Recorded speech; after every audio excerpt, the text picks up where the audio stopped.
Saya telah dibayat kemarin di Mojokerto, Kiai, melakukan kholwat.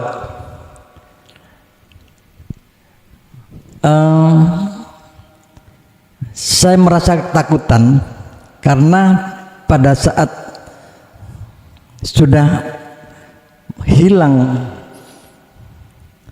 rasa ini, hilang aku saya ini, kepala ini habis, kayak tinggal satu titik itu, kayak kepala ini habis. Kemudian saya sadar karena saya takut sadar. Ikan terus nih bablas ya.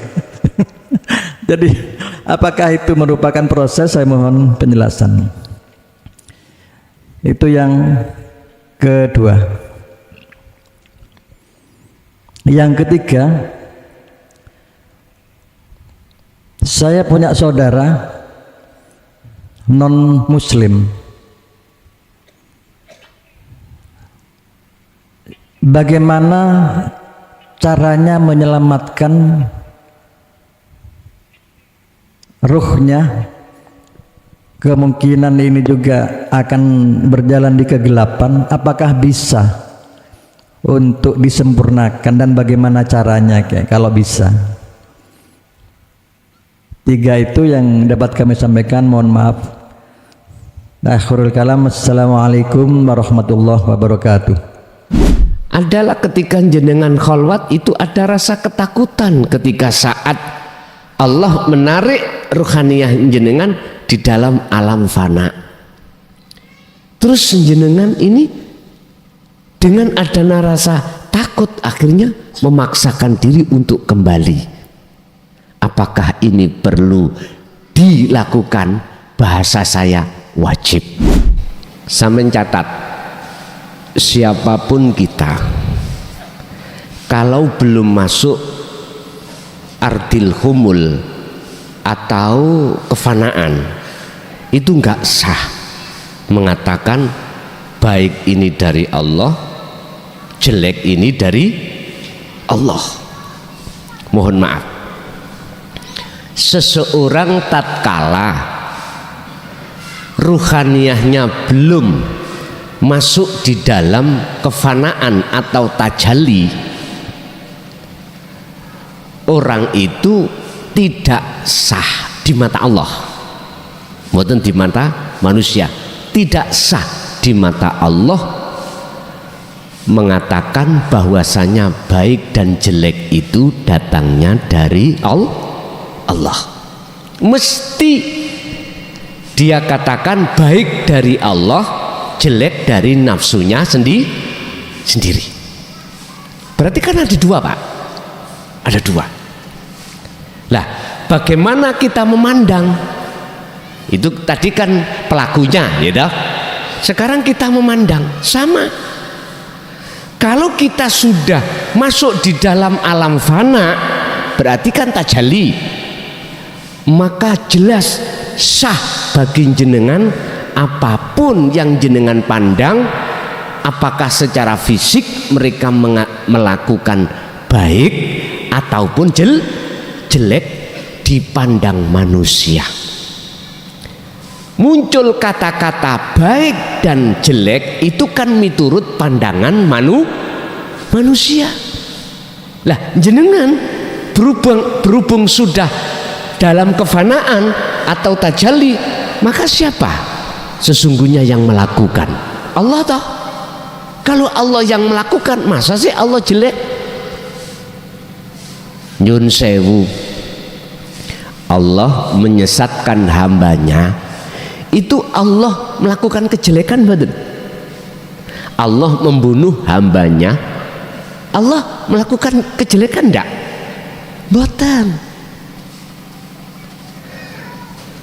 Bagi hati yang sudah masuk di dalam golongan ahli syuhud, apa yang terjadi pada manusia lain itu ya, jenengan mandangnya itu mesti yang tampak, yang nyata adalah ilahun wahid. Kalau sudah masuk ilahun wahid, inilah yang dimaksud ilmu yang menjadi hidayah petunjuk di dalam hati jenengan atas kebenaran yang sebenar-benarnya. Dan ini tidak bisa dibantah, Pak. Jenengan bantah dengan ilmu hujah lain apapun nggak bisa. Karena apa? Dalam hati jenengan, keimanan yang sudah ihsan seperti ini, kebenaran dari Allah itu nggak bisa dibantah dengan apapun. Karena yang melakukan itu hanya Allah. Tapi kalau kita itu belum masuk kefanaan, maka nggak bisa, Pak, mengatakan itu jelek datangnya dari Allah. Mesti masih mengkaitkan tentang nafsu. Masih ada nyatanya nafsu. Innahu lakum aduwwum mubin. Ini, Pak. Satu. Nomor dua, bagaimana tanggapan kita melihat seseorang tasawufnya tinggi, dia itu tinggalkan hukum syariat. Pak nyun sewu, di dalam makalah kitab hikam itu sistem menuju dan bertemu Allah itu ada dua. Ada yang sistem wasilun dari bawah ke atas, ada yang majetubun dari atas jatuh ke bawah. Yang muaranya itu hanya ke ilahun wahid. Nggih, mohon maaf. Sistem wasilun itu sistem di mana sesuai dengan ayat wabtaghi fima atakallah darul akhirah, mengutamakan urusan akhirat tapi urusan dunia tidak ditinggalkan. Artinya apa? Hukum-hukum apa yang ada di dalam syariat dia jadikan sebagai kendaraan untuk mewujudkan hakikat. Wujudnya hakikat yaitu makrifat, yaitu bertemu Allah. Jenengan dari rumah kendaraannya ada yang mobil, ada yang sepeda. Thoriqohnya jalannya aspalan atau daratan. Hakikat tujuan jenengan ngaji. Sudah sampai di sini, itu wujud nyata nih hakikat disebut makrifat, berarti sudah bertemu. Lah, kalau jenengan memakai sistem wasilun, maka kendaraan itu diparkir. Kalau sudah di tempat sini, bisa atau Pak jenengan? Bisa. Jalan tadi diparkir, nanti kalau pulang lagi dipakai kembali. Karena apa? Karena wasilun jenengan. Beda dengan majedubun, Pak. Majedubun itu tinggalkan sudah selain Allah secara totalitas, baik secara ruhaniyah ataupun secara jasmania. Bojone ditinggal, anaknya ditinggal, urusan dunia mewah tadi ditinggal. Tapi kalau ada yang ngaku-ngaku aku majedubun, tapi bojone diotek wong kok muring-muring, berarti epok pura kura-kura dalam tempurung. Ngoten.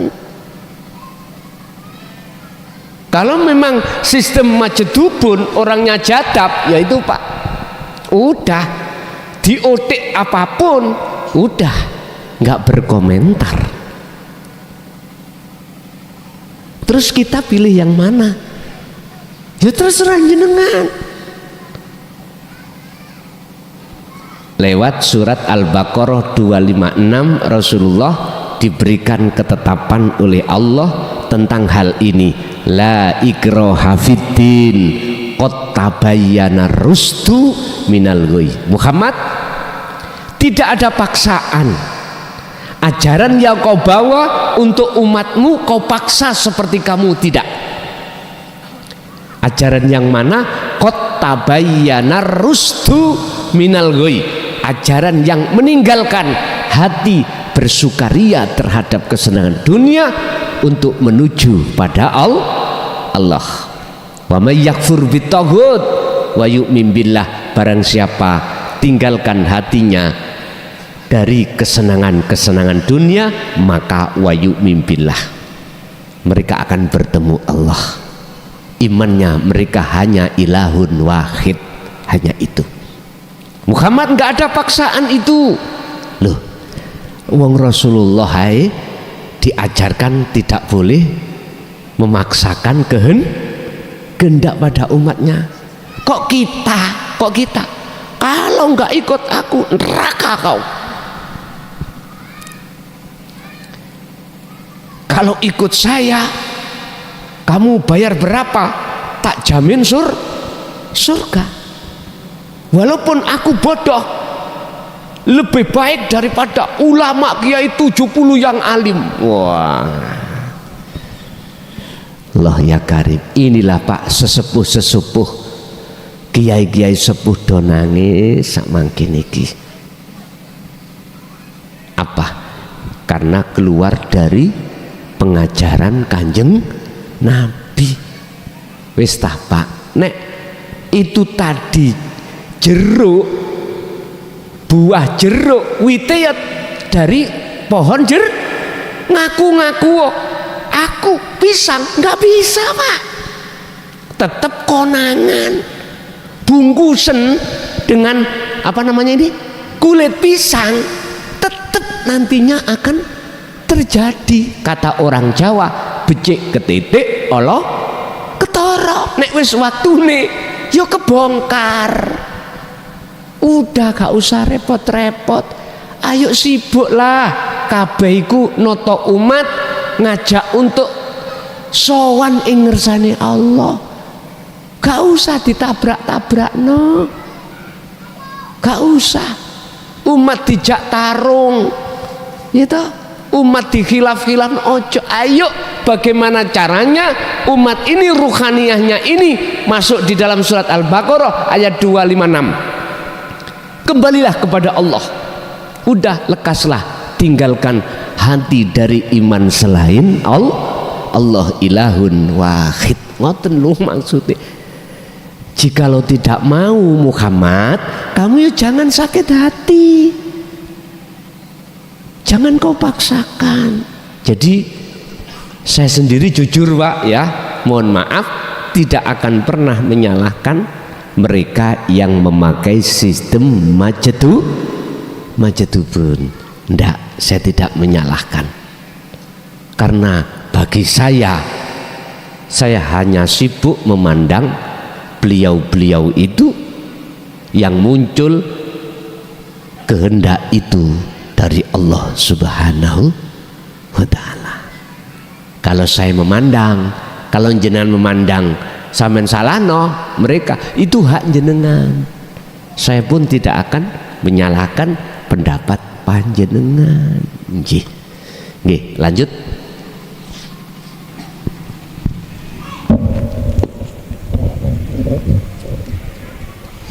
Untuk pertanyaan yang kedua ini, nggih jenengan nggih. Nggih, monggo sebut nama. Assalamualaikum warahmatullahi wabarakatuh. Waalaikumsalam. Cangkolang Yai dari Jember Kota, Roksi. Alhamdulillah, suku Madura. Yang kami tanyakan seperti ini. Oh ya, maaf Gus. Nama Sultan Hadi. Nah, jadi mohon sarannya Yai. Jadi kebahagiaan dan kesusahan itu tidak ada beda bagi kami. Yang kami sering hadapi itu jikalau kita menghadapi istri ini, ya kita untuk belajar mengingat kepada Allah, baik itu berdiri ataupun duduk ataupun berbaring, itu adalah memang kewajiban kita selaku hamba. Dan di dalam kehidupan kami dalam keseharian sering diterjang oleh kesusahan, yang mana nampaknya kesusahan ini adalah ujian, padahal hakikatnya walaupun itu kebahagiaan juga sama ujian bagi Allah Subhanahu wa taala. Bagaimana cara menghadapi keluarga yang seperti ini, Yai? Apakah harus kita buang? Bagaimana, Yai? Saya kebingungan hari ini, kebingungan betul, Yai, dalam menghadapi permasalahan ini, Yai. Syukron. Assalamualaikum warahmatullahi wabarakatuh. Waalaikumsalam warahmatullahi wabarakatuh. Di sini ada dua solusi, ya, ada dua solusi. Sampai pilih mana di antara dua solusi, itu hak jenengan. Tapi saya tidak mengarahkan, tidak Pak, tidak mengarahkan. Wong jenengan tadi bertanya bagaimana solusinya, kita ingat Allah bersabda dalam satu ayat, wa zuyyina linnasi hubbus syahwah, pertama minan nisa. Nafsu itu, Pak, Allah menguji kita lewat nafsu. Nafsu membawa hubbus syahwah, pertama yang terberat adalah minan nisa, istri. Dalam hal napa mawon ini, dalam rangka kita sowan ing ngersane Allah, istri ada kalanya mohon maaf dijadikan Allah sebagai alat nguji jenengan. Nafsu masuk di dalam hati jenengan supaya kita itu melihat istrinya makhluk.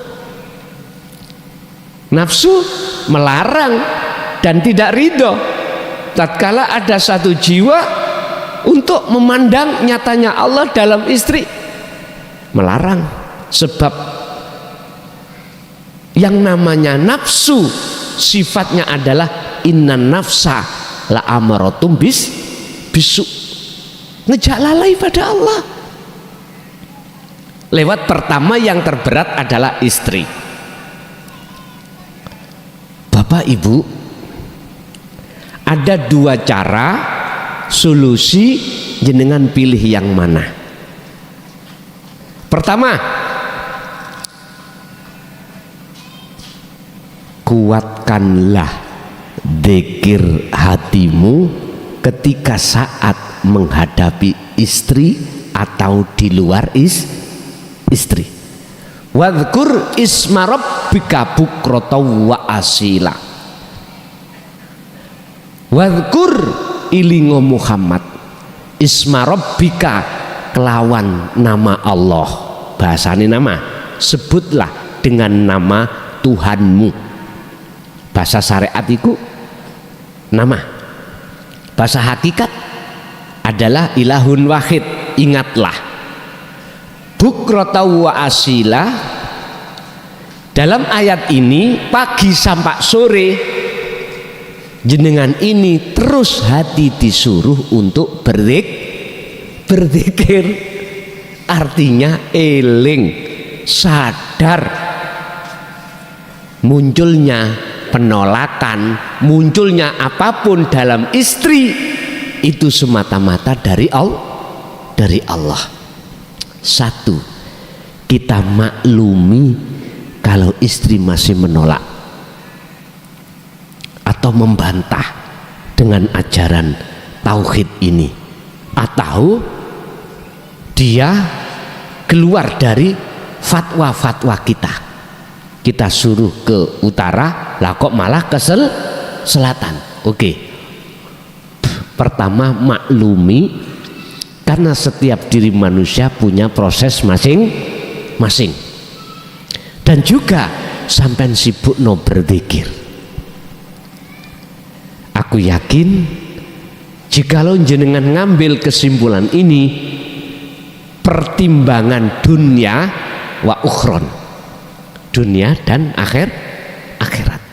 Urusan nanti sampai mati pun dia nggak ngikutin jenengan, ya udah, itu namanya geblakembing. Apa? Ya sudah. Jangankan kita, Pak, garwane istrinya Nabi Nuh, istrinya Nabi Su'aib, Nabi Lut, seperti itu, ingkar dari ajaran beliau. Ini istri Nabi, istri Rasul, apalagi istri kita. Lah gitu toh. Itu solusi pertama. Besarkan dzikir jenengan pagi sampai sore, wa minal laili fasjud lahu fasabbihu lailan tawilan, malam pun juga begitu.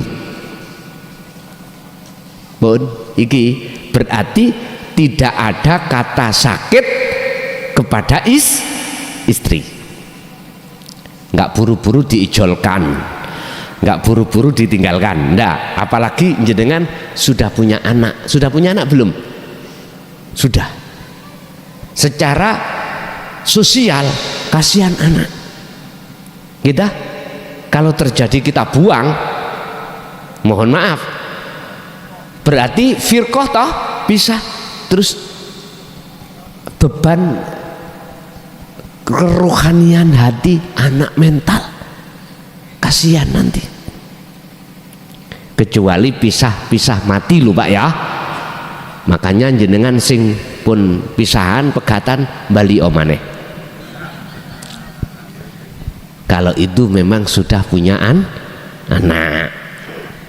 Yes. Yang kedua, jenengan punya pertimbangan. Sebab Quran Allah dawuh, wong mukmin lanang untuk mukminat wadon, wong kafir lanang kanggo wong kafir wedok. Bahasa hakikat sampean tarik, hati sampean sudah ilahun wahid, kok garwane nggak mau seperti garwane Nabi Lut, Nabi Nuh, Nabi Su'aib. Misalkan jenengan pertimbangan daripada iki ngalang-alangi, tak buang. Berarti jenengan tidak mempertimbangkan kelangsungan anak berikutnya. Beban ini anak, mental. Apakah itu salah? Enggak salah. Tapi saya tidak mengarahkan loh ya, enggak. Saya ngomong solusi, pertimbangan pribadi jenengan. Sebab begini Pak, mohon maaf, kalau di depan saya itu ada penghalang, mengapa tidak saya hindari? Kalau saya terjang, saya malah gembuk. Tahu gembuk nggih? Saya nggak bisa melewati. Lebih baik kita hindari. Misalkan sampai pakai sistem seperti itu, ya juga nggak salah. Tapi bagaimana dawuh Sunan Derajat kalau wau? Ayo, kita ini adalah dalam rangka perjalanan fitrah menuju pada Allah. Jangan disangka di depan kita tidak ada penghalang, tidak ada rintangan. Tetap harus kita lewati itu. Ingat, 3 poin nafsu atau teman-temannya nafsu menghalangi kita ketika saat hati kita untuk kembali kepada Allah. Surat Ibrahim ayat 3. Pertama, wa yastakhibunal hayatad dunya alal akhirah, ditui perkara urusan dunya, hati kita biar kesensem, terbias dengan kebiasaan dunya.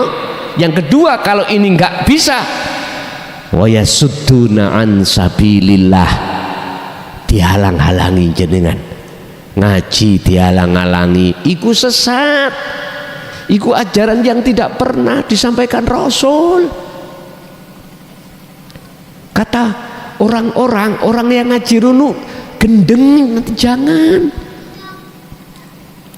Itu bentuk wayasuduna an sabilillah. Kalau ini tidak kena, yang terakhir wayabghunaha iwaja, dibengkokkan arah tujuan jenengan. Ketika jenengan mau masuk di alam fana, nafsu iku wis nggawa perkara donya iki belang. Akhire ati sampean eling bojone. Nek bojoku tak tinggal ning kamar terus engko kira-kira gak wean. Ambek wong liya. Anakku kok mangan apa?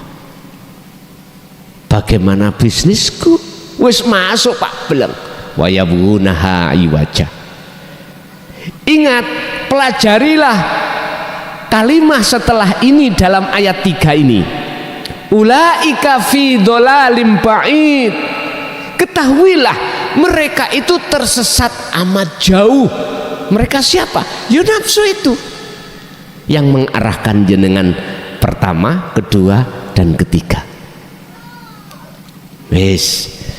Jadi dua solusi itu jenengan pilih pundi, pilih yang mana, itu hak prerogatif Anda. Kami tidak akan menyalahkan bila mana jenengan memilih yang kedua. Tapi resikonya nanti secara sosial terhadap anak itu akan beban mental. Nyun sewu, umpama jenengan nikah maneh yang lain, secara syariat anak itu memanggil ibunya ibu tiri. Umpama ikut ibunya nikah, akhirnya ikut bapak tiri. Mesti jenengan mikir secara manusiawi ya, piye ya anakku ya, kira-kira gak dicewet ambek pake. Pikirannya kita itu di situ. Wes, biar tidak menjadi pikiran yang tambah beban, wes beno, biarkanlah ikut yang pertama. Satu sisi tetap kita mengharapkan pada Allah supaya sebelum meninggal istri-istri kita, suami-suami kita itu estu betul-betul berjalan di atas jalan Allah.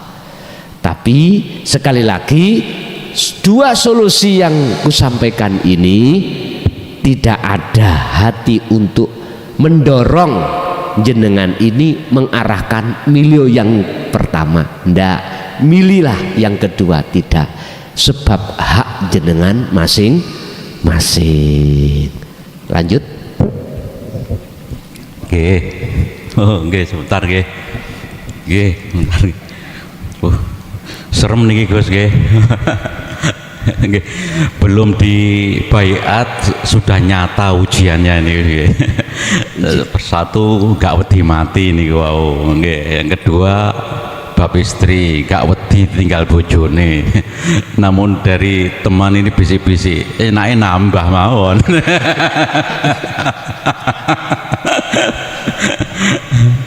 Terus ada lagi yang gak wedi melarat, gak wedi gendeng. Nah, oh ya, oke, dilanjut.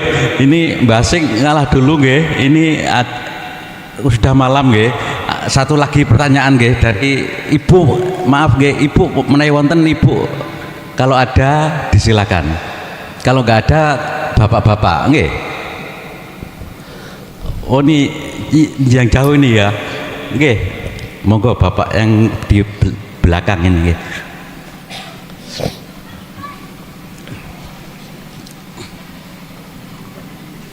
Nggih, monggo sebut nama Pak nggih. Assalamualaikum warahmatullahi wabarakatuh. Waalaikumsalam warahmatullahi wabarakatuh. Nama Muhammad Zuhri dari Balong Kopi, Yai. Ada 3 yang ingin saya tanyakan. Yang pertama, ini ada kejadian baru saja dan sesuai dengan materi penjenengan, kecelakaan di Wetan Kali. Kemudian saya tanyakan pada waktu jatuh dari motor itu, penjenengan mau kemana? Saya mau ke pengajiannya Gus Mulahson gitu. Nggak nyampe ke sini karena kecelakaan. Apakah ini juga Allah yang menghendaki tidak menjadi makrifat di pengajian ini? Yang pertama. Kemudian yang kedua, saya telah di bayat kemarin di Mojokerto, Kiai melakukan kholwat.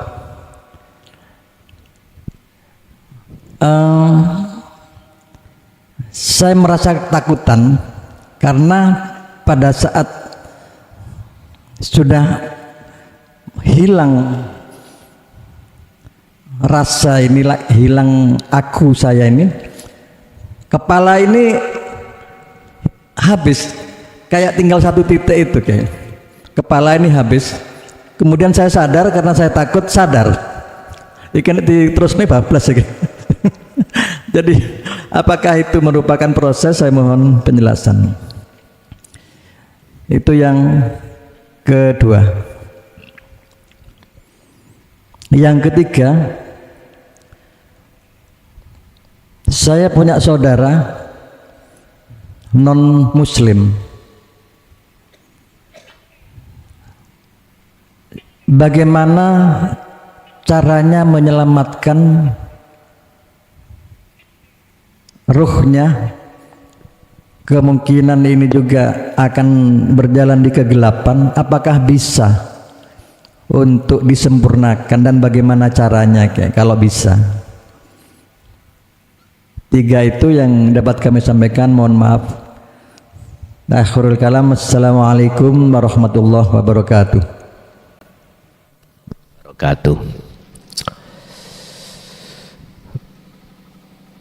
Pertama, dari sebuah teman yang ingin mendatangi pengajian, di tengah jalan Allah memberikan satu ujian, kecelakaan. Akhirnya tidak sampai di tujuan. Mekaten Pak nggih. Nggih. Apakah itu Allah menunda atas kemakrifatan terhadap Allah, ataukah itu ada hal yang lain? Bapak Ibu, sebelum kami bicara terkait makrifat pada Allah, itu ada dulu. Pertama, kita itu makrifat ilmu. Makrifat ilmu ini bentuknya adalah kefahaman dari semua apa ilmu tasawuf yang disampaikan untuk menuju dan bertemu Allah. Ini makrifat ilmu. Setelah makrifat ilmu kita dapatkan berupa faham, muncullah dari satu keimanan yang mendekati keihsan. Yang kedua ini harus makrifat laku, artinya kita harus amal, mempraktekkan dari sebuah ilmu yang sudah kita pahami. Ini harus dilakukan untuk mencapai makrifat pada Allah. Itu harus istiqomah terus menerus. Otomatis dengan paham bagaimana yang dimaksud dzikir. Sekalipun dzikirnya belum sampai dong kekhuduran pada Allah, la tatruk adzikra li adami hudurika ma'allahi bihi. Jangan kau tinggalkan dzikir untuk mencapai kekhuduran pada Allah, kemakrifatan pada Allah, walaupun dzikir kita itu masih dalam posisi belum bisa khudur. Tetap itu harus kita lakukan terus. Makanya bentuknya istiqomah, ilmu, amal, dan istiqomah terus menerus. Apakah ketika beliau mau mendatangi pengajian di tengah jalan itu terus Allah memberikan ujian berupa balak, itu bentuk penundaan kemakrifatan? Belum tentu. Kalau yang dikatakan makrifat pada Allah itu intinya kalau sudah paham tentang zikir sirul asrar, ya sudah. Kalau pertanyaan tadi makrifat ilmu, nggih. Tapi kalau yang dimaksud makrifat datang Allah, belum tentu. Sebab in asobathum musibah qalu inna lillahi wa inna ilaihi rajiun. Artinya bisa jadi ketika saat musibah itu datang, dia bisa kembali kepada Allah. Artinya memandang semua itu datangnya dari Allah, dari Allah.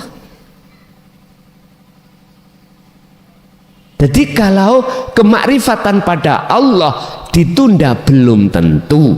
Tapi kalau ilmu memang, sebab ilmu hakikat ini masih saya sebut sebagai syariat. Saya katakan syariat sebab belum ke zona musyahadah. Sekalipun ini ilmu membahas tentang keahad, ini masih kelebu ilmu syariat. Makanya ada makalah, jikalau kau berhakikat menuju makrifat tanpa ilmu syariat gak sah. Bener. Jenengan misalnya khalwat zikir tanpa ngerti ngelmune zikir, ora iso, tidak bisa. Bukan yang dimaksud ilmu syariat itu ilmu tentang yang ada di muhadharah atau mukasyafah, Pak. Enggak. Yang dimaksud ilmu syariat adalah ilmu yang mengarahkan dan mendidik hati jenengan untuk masuk ke musyahadah. Ini pun ilmu disebut ilmu syariat. Walaupun namanya ilmu hakikat, tapi tetap iki syariat. Dikatakan syariat itu masih di luar akad. Sejatinya akad. Walaupun ilmu untuk menuju ke akad ini masih disebut syariat. Jadi bisa jadi Pak beliau itu kembali kepada Allah memandang di dalam musibah tadi. Tergantung beliaunya pun satu. Yang nomor dua adalah ketika jenengan khalwat itu ada rasa ketakutan ketika saat Allah menarik ruhaniyah jenengan di dalam alam fana. Terus jenengan ini dengan adanya rasa takut akhirnya memaksakan diri untuk kembali. Apakah ini perlu dilakukan? Bahasa saya wajib. Jikalau jenengan estu pingin untuk menjadikan Allah Al-Ahad itu sebagai kekasih jenengan, wajib.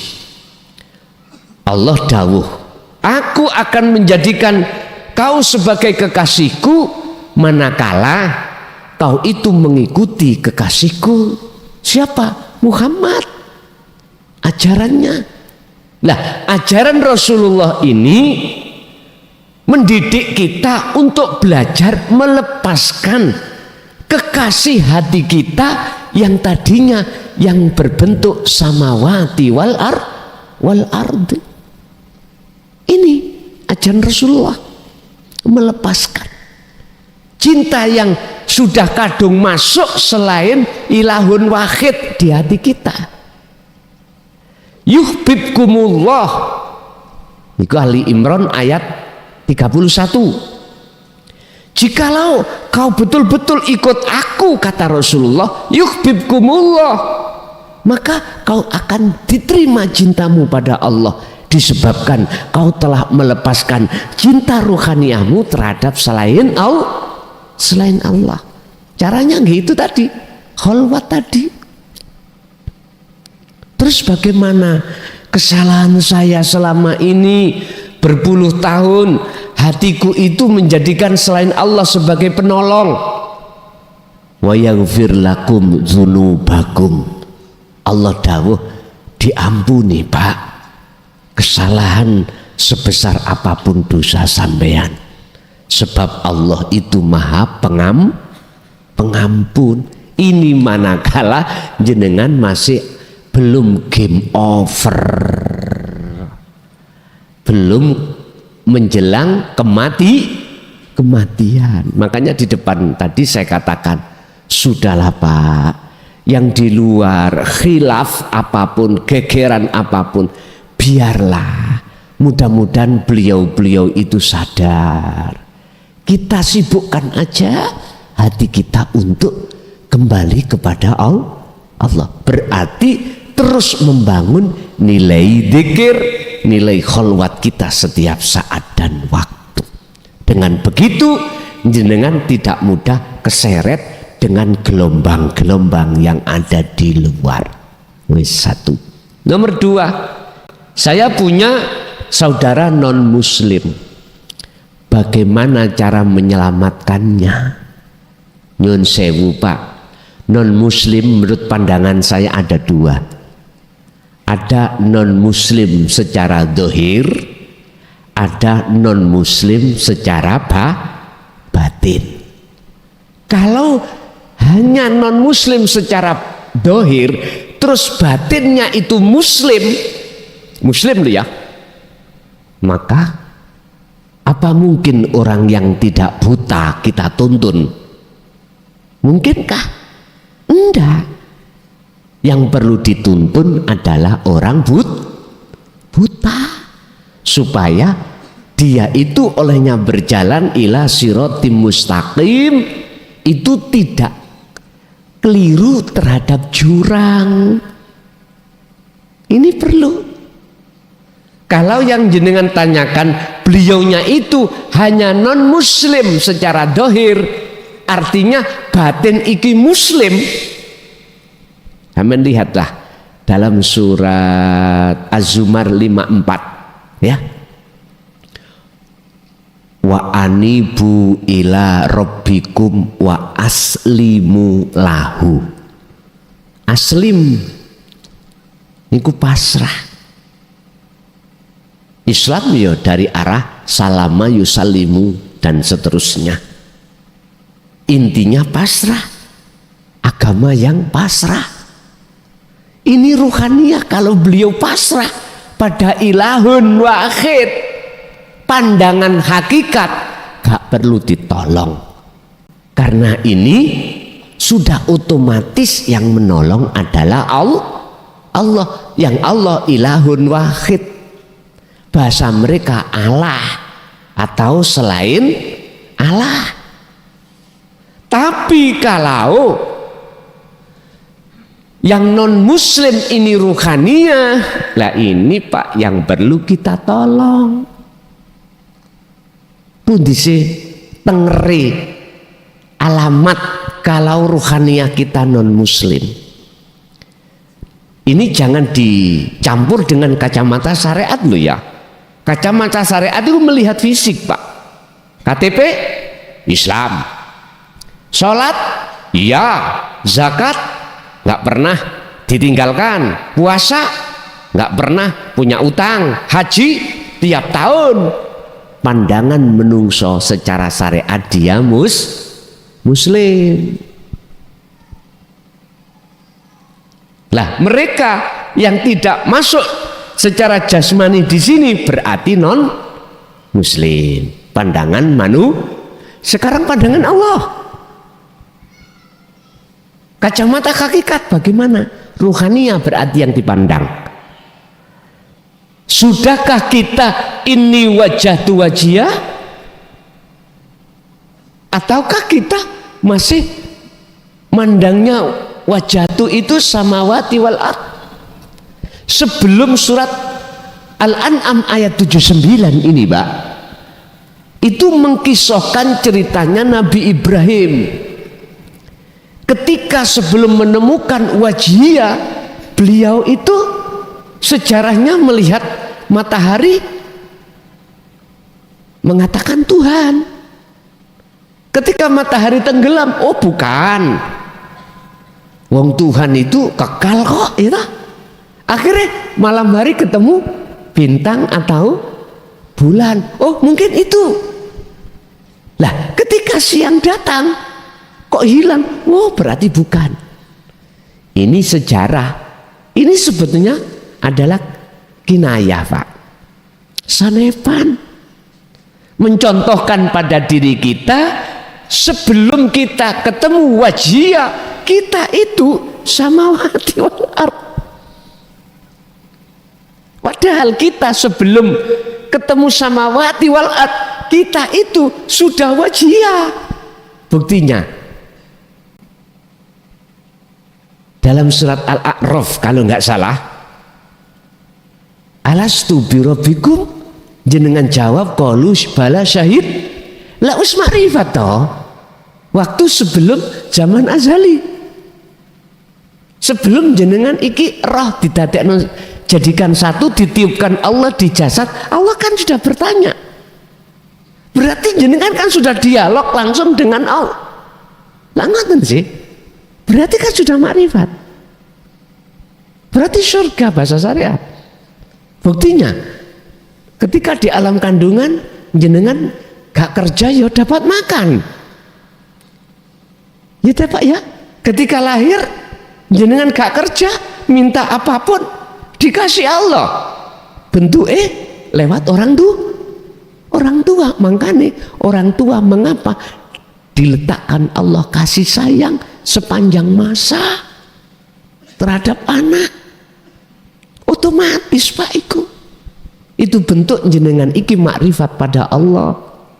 Allah nggak pernah sakit hati nanti jenengan, nggak pernah, walaupun jenengan ingkar, selalu masih diasupi oleh Allah, masih diberikan nikmatul ijad, apalagi nikmatul imdad.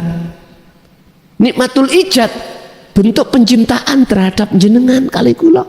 Nikmatul imdad ar-Rahman, kita dikasih makan, kita dilayani, nafas dikeluarkan dimasukkan Allah, mata dilayani untuk bisa melihat, telinga bisa mendengar. Cuman kita yang gak sadar. Akhirnya Allah fabi ayyi ala'i rabbikuma, nikmat apa lagi yang kau dustakan dariku wahai manusia. Loh, Bapak Ibu, inilah yang menjadikan ruhaniyah kita belum muslim, Pak. Makanya ayatnya Az-Zumar 54, wa anibu ila rabbikum, kembalilah kau terhadap Tuhanmu. Ini bukan untuk Islam saja loh, Pak. Karena lafadznya itu tidak langsung tulisannya Allah. Wa anibu ila rabbikum, Rabb berarti Tuhan. Kalau Tuhan berarti umum. Kembalilah ruhaniyahmu terhadap Tuhanmu. Tuhan yang mana? Yang kau sebut Allah, yang kau sebut Allah, yang kau sebut Sang Yang Widi, Sang Yang Dumadi. Dalam Al-Quran Rasulullah diajari ilahun wahid, Tuhan yang esa. Esa itu tunggal, tidak ada yang lain. Artinya esa akan nyata di dalam pandangan ruhaniyah jenengan manakala selain wujudnya yang esa itu fana, baru nyatalah esa. Kalau hati sampai sudah kembali kepada Rob wa aslimu, berpasrah dirilah kau padanya. Artinya berarti ruhaniyahmu sudah muslim. sudah muslim. Berarti muslim itu pandangan dua, pandangan manusia juga pandangan Allah. Tinggal Anda milih di antara mana, apakah kedua-duanya, apakah salah satu di antara dua, terserah jenengan. Cuman pertanyaannya tadi adalah bagaimana saudara kita yang non muslim sudah meninggal, cara menolong. Jikalau ini non muslim secara ruhaniyah, maka saya melihat di dalam Al-Quran Nabi Ibrahim yo raiso, Nabi Muhammad terhadap pamannya juga nggak bisa. Secara syariat itu sudah benar. Ini yang bisa menolong hanya satu, ilahun wahid, Tuhan yang esa. Cuman asbabun nuzul, Allah memberikan rahmat terhadap satu hamba itu apa? Nyun sewu, saya berdasarkan hujah hadis Rasulullah yang versinya Sahih Bukhari Muslim, ketika anak putu Adam meninggal, maka terputuslah semua urusan kecuali 3 perkara. Salah satu di antaranya ada anak soleh yang selalu mendoakan orang tua. Anak soleh yang dimaksud di sini adalah anak yang sudah mencapai tingkatan makrifat. Ruhaniyahnya sudah muslim. Orang yang sudah makrifat di situ berarti orangnya sudah fana. Ngoten nggih? Berarti sing nolong siapa, Pak? Allah. Wis. Bahasa lafadznya awaladun soleh, awaladun anak.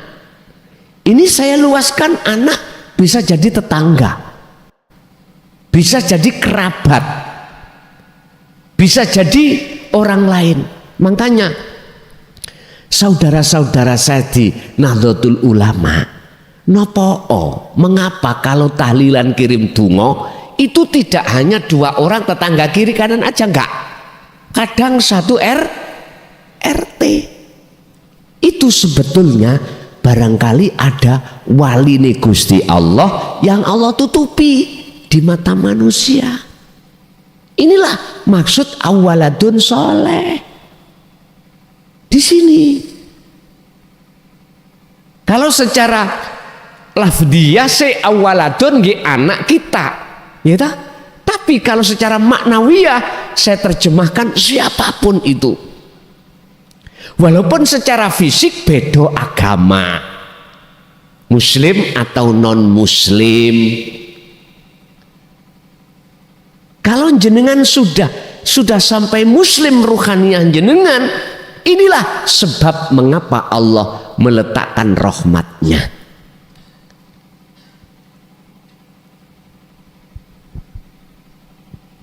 Innallaha wa malaikatahu yusholluna alan nabi. Yusholluna sampean maknanya apa? Umumnya kan mojo sholawat. Umumnya nggak ngeten toh? Innallaha sak temeni Gusti Allah wa malaikatahu lan piro-piro malaikate Allah iku yusholluna, umume dimaknani padha maca sholawat. Lah ngoten nggih, alan nabi ing atase Kanjeng Nabi.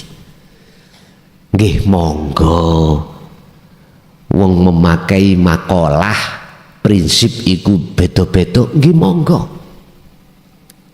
Tapi saya masukkan di dalam tafsir mutasyabihah Al-Quranul Qadim, yusholluna iki Pak, mohon maaf, as-sholawah jamak dari sholat, maknane adalah doa. Bagi Allah adalah rahmat. Bagi Allah adalah rahmat. Allah memberikan rahmat terhadap Kanjeng Nabi Muhammad, ya tak? Untuk seluruh umat. Malaikatnya juga begitu. Bentuknya apa? Dipilihnya Muhammad ibnu Abdillah sebagai utusan untuk menyampaikan bil huda wa dinil haq. Malaikatnya yang membawa wahyu untuk menyampaikan beliau itu dalam pandangan hakikat. Nek pandangan syariat banyak yang mengartikan sesungguhnya Allah bersolawat dan malaikat juga terhadap Kanjeng Nabi. Nggih monggo. Saya tidak menyalahkan. Cuman kalau boleh saya juga berpendapat yusalluna itu adalah Allah memberikan rahmat syafaat terhadap Kanjeng Nabi untuk para umat. Bentuke syafaat, bentuke umat, bentuke rahmat jenengan ini didongno hati bisa menerima dinut tauhid. Dengan begitu jenengan didongkan, ngerti didongkan ya? Difahamkan bagaimana caranya untuk memfanakan diri. Akhirnya sampailah pada ilahun wahid. Dalile Al-Baqarah 257 Allahu waliyul ladzina amanu yukhrijuhum minadz-dzulumati ilan nur. Utawi Allah iku waliyun jikalau kau jadikan sebagai penolongmu, sebagai imanmu yang benar, ilahun wahid, maka Allah akan mengeluarkan kau dari zona hati yang gelap menuju zona hati yang terang bener.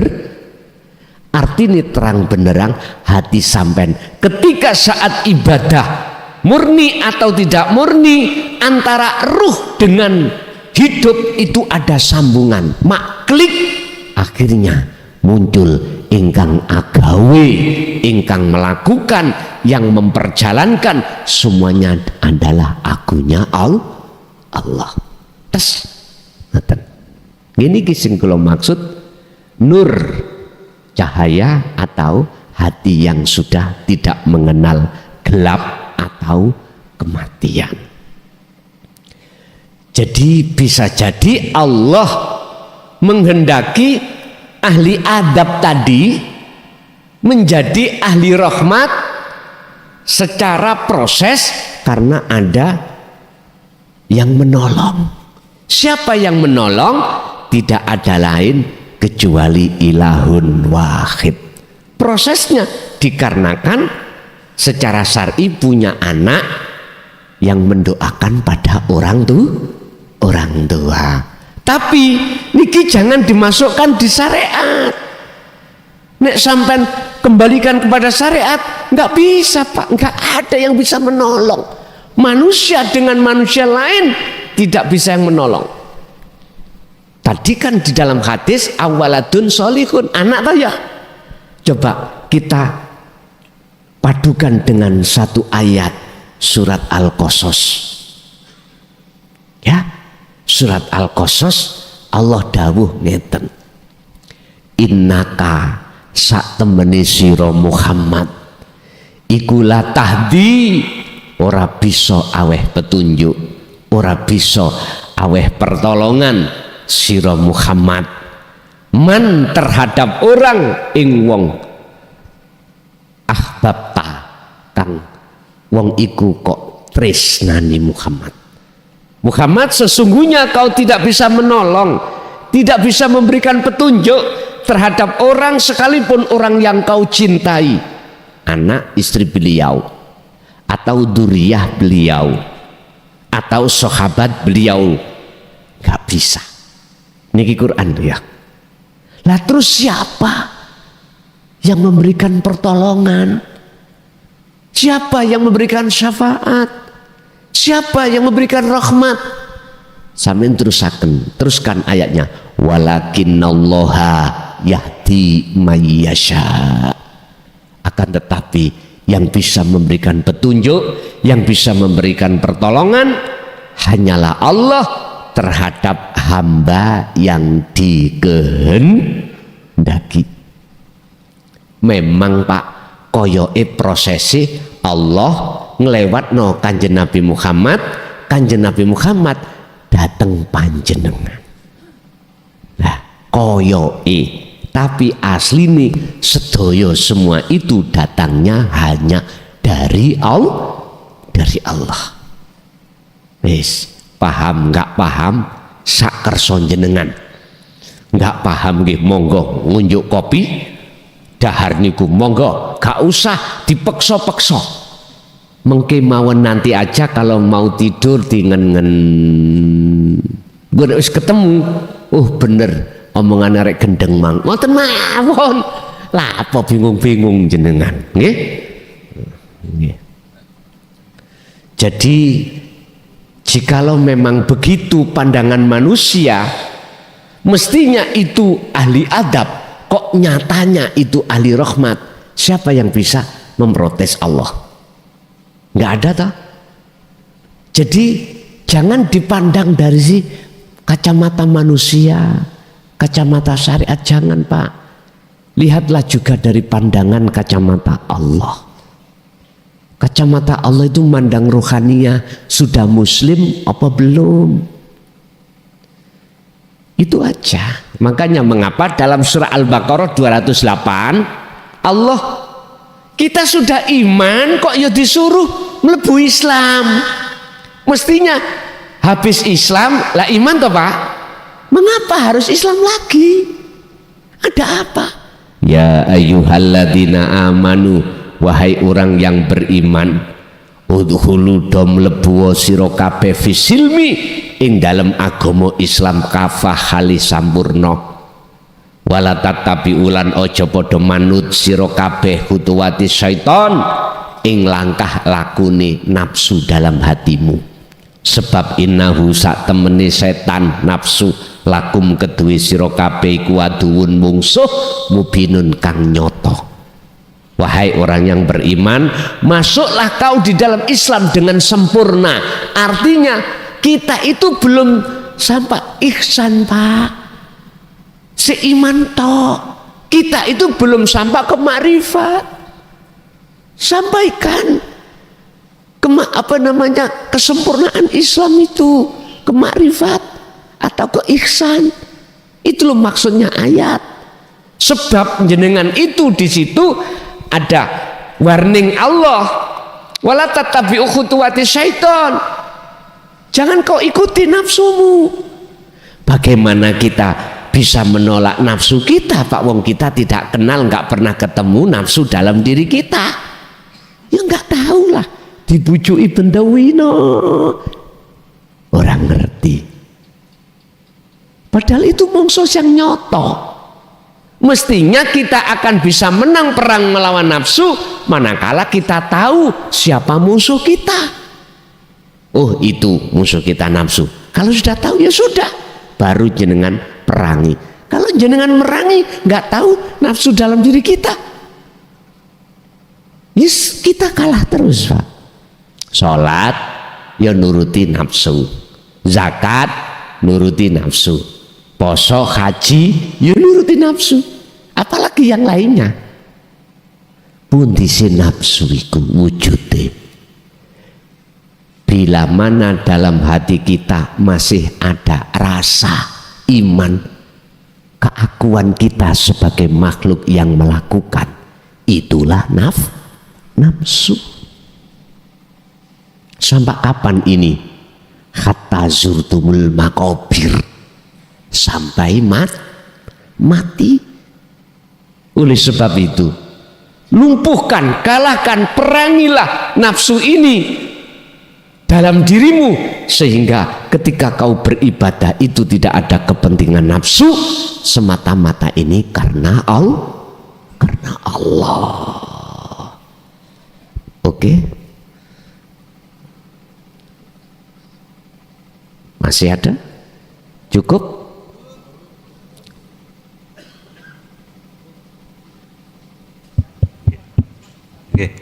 Ngapunten nggih.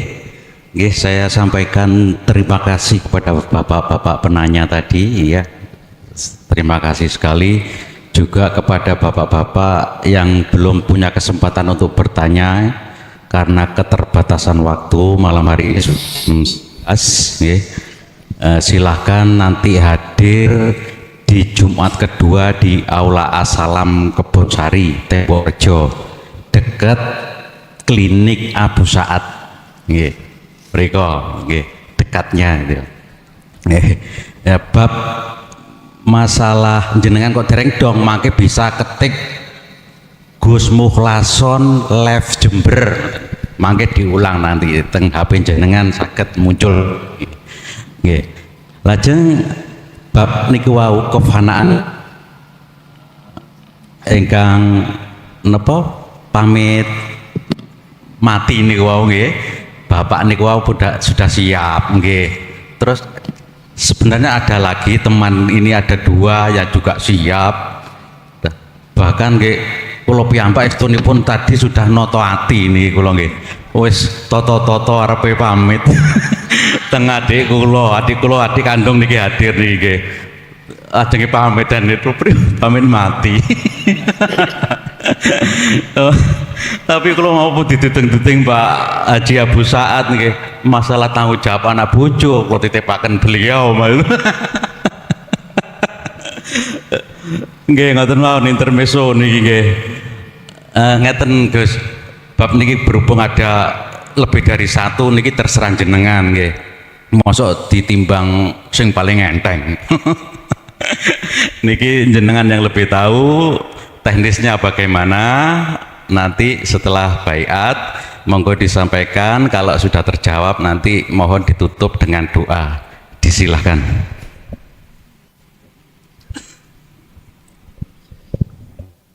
Niki BAT wonten pundi, Pak? Oh, wonten mriku nggih. Pun Bapak Ibu hadirin jamaah rahimakumullah.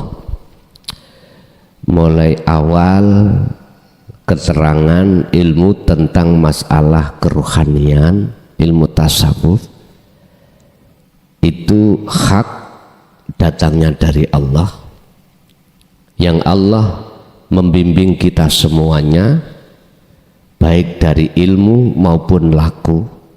Estu kami mengharapkan kepada Allah, mudah-mudahan ini jadi ilmu yang bermanfaat, ilmu yang jadi berkah terhadap kehidupan kita di dunia dan keluarga kita ila yaumiddin.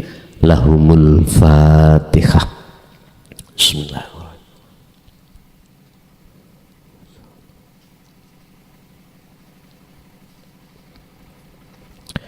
Allahumma salli wa sallim ala sayyidina Muhammad. Alhamdulillahi rabbil alamin. Allahumma ya Fattahu ya Alim, iftah lana bifutuhil arifin, iftah lana bifutuhil arifin wa ila auladina wa azwazina wa dzurriyyatina wa ahli baitina ila yaumiddin. Allahumma ya Allah, nawwir qulubana wa ilaihim binuri syafaatika wa binuri ma'rifatika. Yassir lana fi kulli umurina fid dini wad dunya wal akhirah wa ilaihim. Rabbana atina fid dunya hasanah wa fil akhirati hasanah wa qina adzabannar. Wa sallallahu ala sayyidina Muhammad. Alhamdulillahi rabbil alamin.